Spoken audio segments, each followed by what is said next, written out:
Hold on to your tricorn hats, ladies and gentlemen, as we plunge into the riotous, revolutionary world of Restoration literature. Imagine a society emerging from Puritan rule, thirsty for entertainment, wit, and scandalous fun. From the reopening of theatres in 1660, a wave of brilliant, often scandalous plays flooded the stage. Gone were the stuffy allegories of the previous era, replaced by witty comedies of manners, full of intrigue, seduction, and social satire. Beneath the surface of bawdy humor and social commentary, Restoration writers grappled with profound questions about morality, politics, and the very nature of human existence.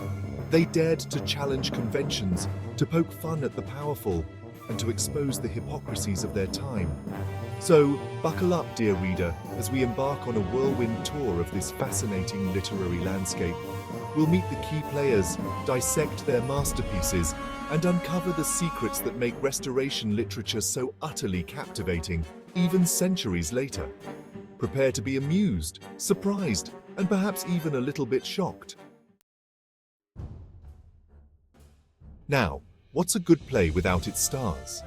The Restoration stage boasted a constellation of dazzling talents. Let's start with Aphrobane, a prolific playwright, novelist, and spy. Her plays, like The Rover, featured strong female characters who challenged societal norms. Then there's John Dryden, the literary titan of the age.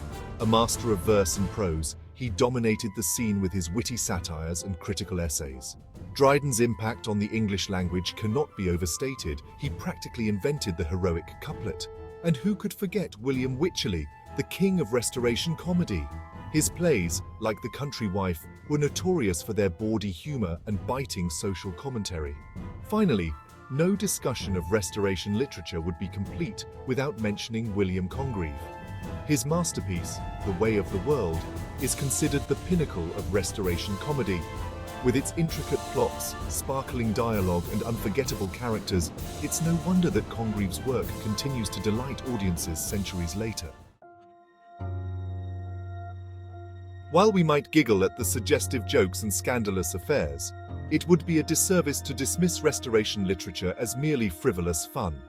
Beneath the witty repartee and amorous escapades lies a treasure trove of deeper themes. One cannot ignore the pervasive influence of politics. The Restoration marked the return of King Charles II, and this shift in power reverberated through the arts. Plays became platforms for political debate, often veiled in witty allegory and satire. Love, or rather the complexities of love and desire, formed another central theme. The strict moral codes of the previous era gave way to a more libertine atmosphere. Plays explored the intricacies of courtship, marriage, and infidelity, often challenging traditional notions of morality. But perhaps the most enduring theme is the celebration of wit and reason. This was the Age of Enlightenment, a time when science and logic began to challenge established ways of thinking. This intellectual ferment found its way into the literature, which prized sharp wit and the ability to dissect social conventions with a satirical eye. To truly appreciate Restoration literature, one must consider the context in which it blossomed. Imagine the stark contrast between the preceding Renaissance period, with its lofty ideals, and the subsequent Enlightenment, with its emphasis on reason. The Restoration, sandwiched between these two titans, became a fascinating bridge between these contrasting worldviews. Unlike the Renaissance, which focused on the heroic and the divine, Restoration literature turned its gaze towards the everyday lives of men and women. It embraced realism, offering a window into the social and political landscape of the time. Yet, unlike the Enlightenment, which tended towards the rational, Restoration literature retained a taste for the playful and the theatrical. This unique position at the crossroads of two eras makes it all the more captivating for us today. Centuries may have passed, but the legacy of Restoration literature remains vibrant and influential. Its themes and characters continue to resonate with audiences today, reminding us of the timeless power of wit, satire, and social commentary.